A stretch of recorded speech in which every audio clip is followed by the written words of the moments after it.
Yan mga kagala, luto tayo ng ano ngayon, ng manok. Mag-marinate tayo. Luluto tayo ng mamarinate natin siya, tapos tiprito. Tapos lalagyan natin siya ng mayonnaise. Itimplahan natin siya pag prito na. Kailangan gayat-gayatin muna natin siya bago mamarinate, para masalimsim yung kanyang ano, yung kanyang lasa sa loob. Yan, punin natin yung tuyo. Marinate natin siya sa tuyo at suka.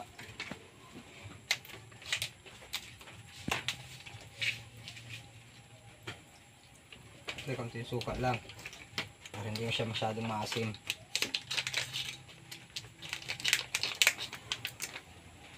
Tuyo.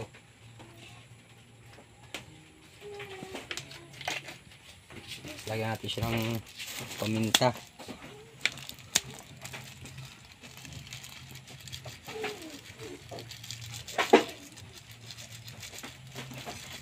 Pamintang durog, kagala. Tag-ulan kasi ngayon, di tayo maka long drive, kaya ito muna ng ating ano ngayon. Paki-comment na lang po kung saan nakakabot yung aking vlog. At paki-comment kung taga saan lugar kayo. Para malaman ko kung saan nakakabot yung aking mga videos. Kung anong mga lugar.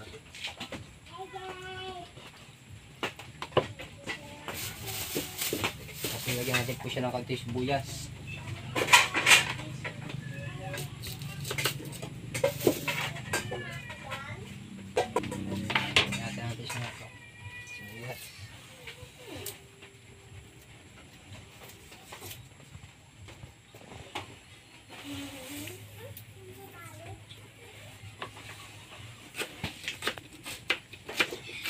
Kailangan sibuyas doon mapino ang gayat para lumasa sa pagkamarinate niya. Yung kinakailangan durugin nyo yung sibuyas at saka bawang, pwede. Hindi po ako makapagdurog kasi walang durugan dito sa amin, kaya pinong-pino na lang. Ayan.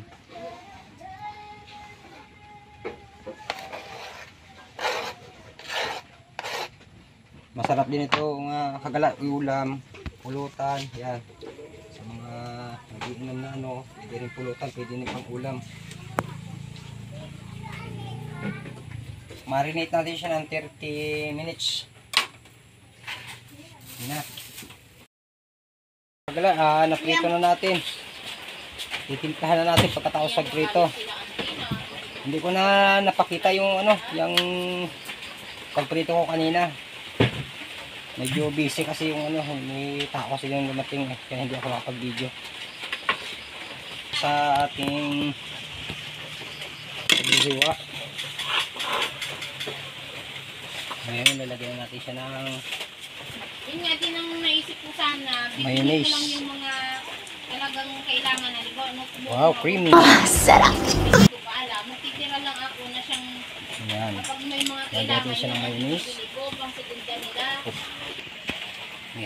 Hindi mo, para kita din ako. Kala ko. Lagyan natin ko na siya ng sibuyas, bawang, asin. Lagyan na natin. Yan. Lagyan natin sa masamar. Sili.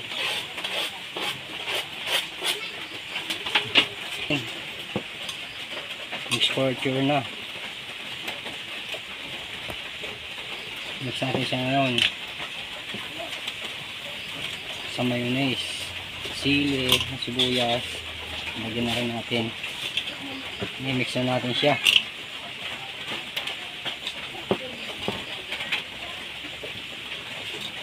Ayan yung minarinate ko kanina.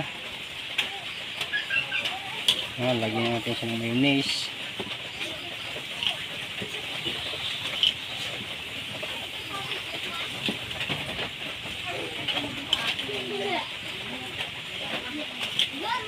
So, ma-mix natin siya mabuti kasi may sili to. Para hindi agbuo-buo yung sili.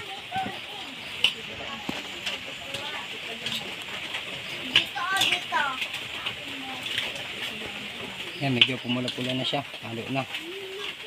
Kaya na, maputing maputi.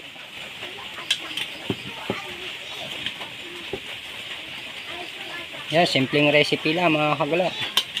May ulam ka na, pwede na rin pulutan kung may magiinuman. Sa halagang 100 pesos na karne, tapos ingredients. Bali, pag may 150 ka, meron ka na ganito karami. Kesa doon sa order ka pa, konti lang yung 150 mo, konti lang. O yan mga kagala, okay na. Okay na.